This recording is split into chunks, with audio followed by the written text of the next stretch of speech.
Let's go next to Benjamin from Seattle. Hi, can you hear me? Yes, I can, Benjamin. So, longtime listener, I actually have to moderate watching you on YouTube, so I'm not too much of an echo chamber, Good. because I agree with you a lot. Minor question with Donald, both regarding Donald Trump. Since he was commander in chief, could he be court-martialed regarding January 6th? And would that be better legally speaking? I don't believe so. I think, commander in chief refers to the fact that ultimately the president of the United States is the commander in chief of the U.S. military, but the president is a civilian in charge of the U.S. military. And I do not believe they would be subject to a court martial. Right. My main question is, did Donald Trump really accomplish anything? And that I mean that some of the things that are considered part of his administration, like conservative Supreme Court justice, is Yeah. really Mitch McConnell, Right. big tax cut, Paul Ryan, and then anything else that he did pretty incompetently, like the Muslim ban was so badly done it had to go to court several times. Yeah. So did he really accomplish anything except maybe just to stay out of the way? Well, he didn't stay out of the way. Trump accomplished many things that were all negative.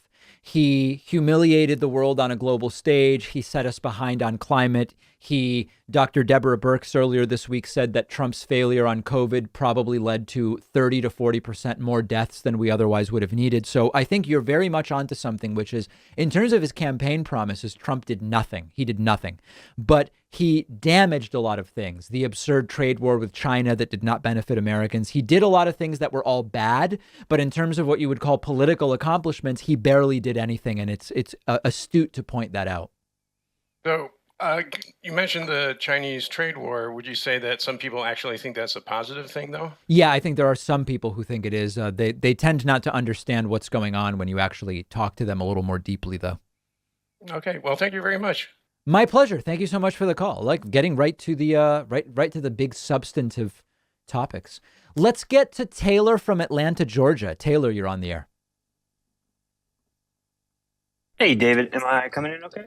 You're coming in okay. Yeah, let's keep going and see how it holds. Okay. Yeah, sorry about that. I've got the nod of bad call disapproval before, so let me try to fix this. Please. But I just wanted to get your thoughts on the trends of childhood vaccinations in the world that's going on right now.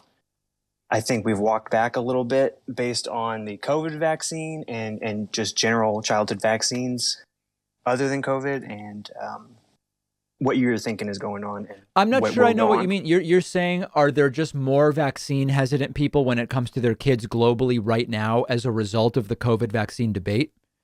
Yes. I think childhood vaccines have been a pretty common thing, and not giving a child a vaccine has never been questioned as hard as it is now. Yeah, is there any reason to think that the COVID vaccine debate is impacting other vaccination? I mean, there have been these anti-MMR enclaves for a decade or more. I've not seen any evidence that suggests beyond the debate about this vaccine that there's a bigger anti-vax trend for kids going on. Yeah, I mean, there's been a slight decline. I think WHO has put out a brief report on it. But that's been going on since before COVID. Okay, I didn't know that. Usually these metrics take a little bit of time. Like, you can't really look at 2021 just yet.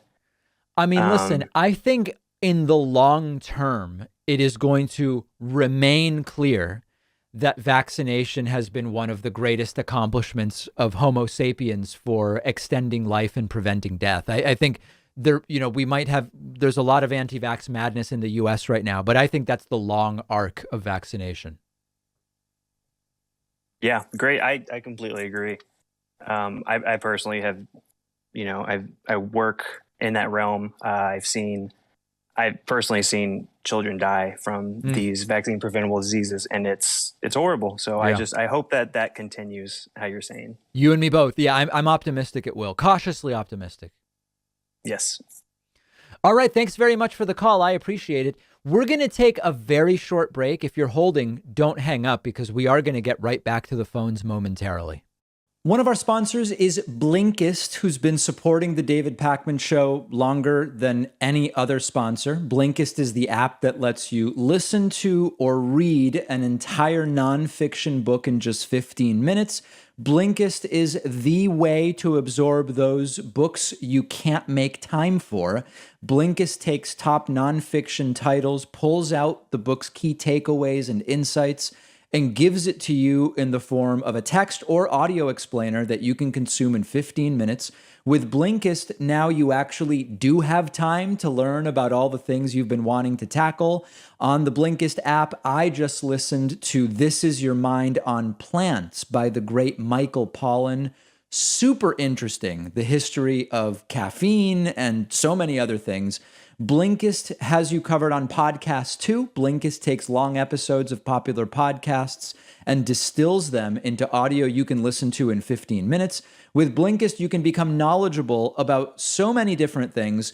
You can have conversations with people about more topics. Blinkist makes you more well-rounded. Try Blinkist for free and get 25% off a subscription. Go to Blinkist.com/Pakman. The link is down below.